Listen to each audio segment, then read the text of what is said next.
ട്രംപിൻ്റെ താരിഫ് നയവുമായിട്ട് ബന്ധപ്പെട്ട് നമ്മൾ ഒരു വിഷയം പറഞ്ഞു കഴിഞ്ഞാൽ പല രാജ്യങ്ങളും ആഫ്രിക്കൻ മേഖലയിലുള്ള പല രാജ്യങ്ങളും ട്രംപിൻ്റെ ഈ ഒരു താരിഫ് നയവുമായിട്ട് ബന്ധപ്പെട്ട് പല രീതിയിലുള്ള ബുദ്ധിമുട്ടുകൾ ഏതാണ്ട് 12,000 പ്ലസ് 14,000 ജോബൊക്കെ നഷ്ടപ്പെടുന്ന അവസ്ഥയിലേക്ക് പോകുന്ന പല രാജ്യങ്ങളുമുണ്ട്. അതിലൊരു രാജ്യമാണ് ഈ ലെസാത്തോസ്. ഈ ലെസാത്തോ എന്ന് പറഞ്ഞ രാജ്യം സൗത്ത് ആഫ്രിക്കയുടെ ഉള്ളിൽ ലാൻഡ് ലോക്ക്ഡ് ആയിട്ടുള്ള ഒരു രാജ്യമാണ്. ഇത് സൗത്ത് ആഫ്രിക്കയ്ക്ക് സ്വാതന്ത്ര്യം കൊടുത്തിട്ട് 70s സൗത്ത് ആഫ്രിക്കയ്ക്ക് സ്വാതന്ത്ര്യം കൊടുത്തിട്ട് ഒരുപാട് താമസിച്ച് 2006 ബ്രിട്ടീഷ് ഈ ലെസാത്തോയ്ക്ക് സ്വാതന്ത്ര്യം കൊടുക്കുന്നത്. അപ്പോൾ അവിടെ ഇപ്പം ലെസാത്തോയുടെ ഒറിജിൻ കൾച്ചറായിട്ടുള്ള ആൾക്കാർ തന്നെയാണ് അവിടെ ഇപ്പോൾ താമസിക്കുന്നത്.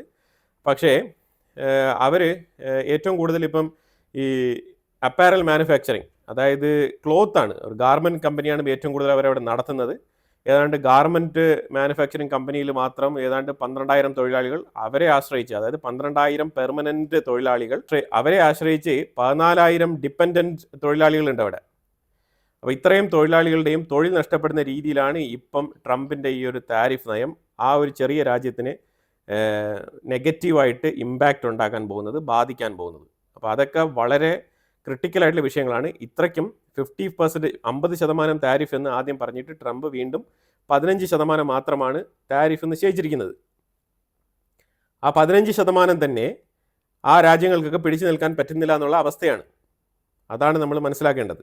അതായത് ഇത് ഇന്ത്യയെ പോലെയോ, ഇന്ത്യ എന്ന് പറയുമ്പോഴത്തേക്കും ട്രംപ് വെറുതെ വിടുവായിത്തരം പറഞ്ഞിട്ട് ഡെഡ് എക്കണോമി എന്നൊക്കെ പറയുന്നെങ്കിലും 4th 4th ലാർജസ്റ്റ് GDP ഉള്ള ഒരു എക്കോണമിയാണ് ഇന്ത്യ.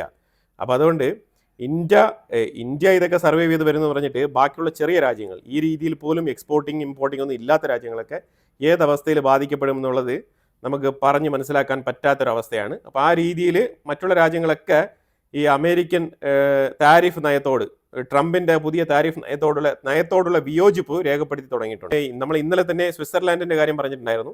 അപ്പോൾ അതേപോലെ പലരും നെഗോഷിയേറ്റ് ചെയ്യാൻ തയ്യാറാണ്. പക്ഷേ For me, it's still like 50%. Because our people in the garment industry will not compete. They cannot compete. We have particularly two countries that are going to be giving us a bit of a run for the money. This is Eswatini and Kenya. They both have 10%. And they are both in the same market as us. And it will be quite easy for the buyers to switch their allegiance to these two countries and place orders in these two countries. Thank you, sir. We have close to 12,000 jobs that are directly on the firing line because of this tariff. But there is an additional 40,000 that depends on this 12,000.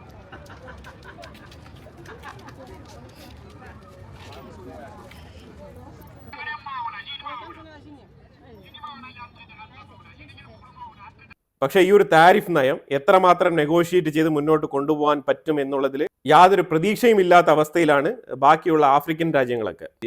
ഉക്രൈൻ്റെ ഉള്ളിലെ വിനിറ്റ്സ എന്ന് പറഞ്ഞ സ്ഥലത്ത് protest start ചെയ്തിട്ടുണ്ട്. ഇതെല്ലാം തന്നെ സെലൻസ്കിയുടെ ആ ഒരു ഭരണമാറ്റവുമായിട്ട് ബന്ധപ്പെട്ട് പല സ്ഥലങ്ങളിലും പുതിയ പ്രൊട്ടസ്റ്റുകൾ രൂപപ്പെട്ടു വരുന്നുണ്ട്. പലതും സെലൻസ്കിക്കെതിരെയുള്ള സ്പോൺസേർഡ് പ്രൊട്ടസ്റ്റുകൾ എന്നുള്ള മാതൃകയിലാണ് തുടങ്ങുന്നത്. പക്ഷേ അതേസമയം സെലൻസ്കി റഷ്യയുടെ പുട്ടിൻ്റെ അടുത്തും ഇതേപോലെ തിരിച്ചടിച്ചിട്ടുണ്ട്. അതായത് റഷ്യയ്ക്ക് ഒരു റെജീം ചേഞ്ചിൻ്റെ ആവശ്യമുണ്ട് എന്നുള്ള നിലയിലുള്ള റെസ്പോൺസൊക്കെ സെലൻസ്കിയുടെ സൈഡിൽ നിന്ന് വരുന്നുണ്ട്. പക്ഷേ ഇത് എന്ത് തന്നെയായാലും ഉക്രൈനിൽ സെലൻസ്കിയെ മാറ്റുക എന്നുള്ളത് അമേരിക്കയുടെയും ബ്രിട്ടൻ്റെയും പ്ലാനാണ്.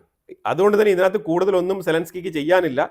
കാരണം ഉക്രൈൻ്റെ ഉള്ളിൽ ഓൾറെഡി തന്നെ ഈ രീതിയിലുള്ള അങ്ങോട്ടും ഇങ്ങോട്ടുള്ള വെർബൽ ഡയലോഗുകളൊക്കെ കൂടുതലായിട്ട് നടക്കുന്നെങ്കിലും അമേരിക്ക പിന്നെ അവരുടെ ന്യൂക്ലിയർ സമറൈൻ കൊണ്ട് റഷ്യയുടെ അടുത്തേക്ക് കൊണ്ടുവരുന്നതായിട്ടുള്ള വാർത്തകളൊക്കെ വരുന്നുണ്ടായിരുന്നു. അതൊക്കെ ട്രംപിൻ്റെ ചെറിയ സ്ട്രാറ്റജിക് ആയിട്ടുള്ള ഗെയിം പ്ലാൻ മാത്രമാണ്. അതൊക്കെ ഒരിക്കലും പ്രാക്ടിക്കലായിട്ടുള്ള വിഷയങ്ങളല്ല. അതുകൊണ്ട് തന്നെയാണ് നമ്മൾ ആ വിഷയമൊന്നും വലിയ തോതിൽ എംഫസൈസ് ചെയ്ത് കാണിക്കാത്തത്. കാരണം ഇതേപോലെ തമാശകളൊക്കെ ട്രംപ് പലതും ചെയ്യാൻ പ്രാപ്തിയുള്ള ആൾ തന്നെയാണ്. റഷ്യയുടെ അടുത്തൊക്കെ ട്രംപ് നേരിട്ട് ഇടപെട്ടുകൊണ്ട് യുദ്ധത്തിലൊക്കെ ഏർപ്പെടുമെന്ന് നമുക്ക് അങ്ങനെ വിശ്വസിക്കാനൊന്നും പറ്റത്തില്ല. അപ്പോൾ അതുകൊണ്ട് തന്നെ ഈ രീതിയിലുള്ള ചില നാടകങ്ങളൊക്കെ നടത്തും ട്രംപ്, അത്രയേ ഉള്ളൂ. പക്ഷേ പുട്ടിൻ്റെ സൈഡിൽ നിന്നും റിയലിസ്റ്റിക് ആയിട്ടുള്ള ചില മൂവ്മെൻറ്റ്സ് നടക്കുന്നുണ്ട്. അത് ഒരേഷനിക് എന്ന് പറഞ്ഞ് ആ ഒരു മിസൈൽ, ഹൈപ്പർസോണിക് മിസൈൽ, അത് അവർ റെഡിയാക്കിയിട്ടുണ്ട്. അത് ആർമിയിൽ ഇൻ്റഗ്രേറ്റ് ചെയ്ത് കഴിഞ്ഞു. ആ ഒരു വാർത്തയും കൂടി ഇന്ന് വന്നിട്ടുണ്ട്. അപ്പോൾ അത് ബെലാറസിൻ്റെ അലക്സാണ്ടർ ലുക്കാഷെങ്കയുമായിട്ട് സംസാരിച്ച് അതിൻ്റെ എവിടെയാണ് അത് പ്ലേസ്മെൻറ്റ് ചെയ്യേണ്ടത് എന്നുള്ള നിലയിലുള്ള ചർച്ചകൾ നടക്കുന്നുണ്ട്. അത് റഷ്യയിൽ മാത്രമല്ല, എക്സ്റ്റെൻഡഡ് പോർഷനായിട്ടുള്ള ബെലാറസിൻ്റെ ഭാഗത്തും അത് സ്ഥാപിക്കും എന്ന് തന്നെയാണ് മനസ്സിലാക്കാൻ പറ്റുന്നത്. അതിൻ്റെ ഡിസ്കഷൻസ് രണ്ടുപേരും കൂടി ചേർന്ന് നടത്തിയിട്ടുണ്ട്. ബെലാറസിൻ്റെ അലക്സാണ്ടറും പുടിനും കൂടെ ചേർന്ന് നടത്തിയിട്ടുണ്ട് എന്നുള്ളതാണ് മനസ്സിലാക്കാൻ പറ്റുന്നത്.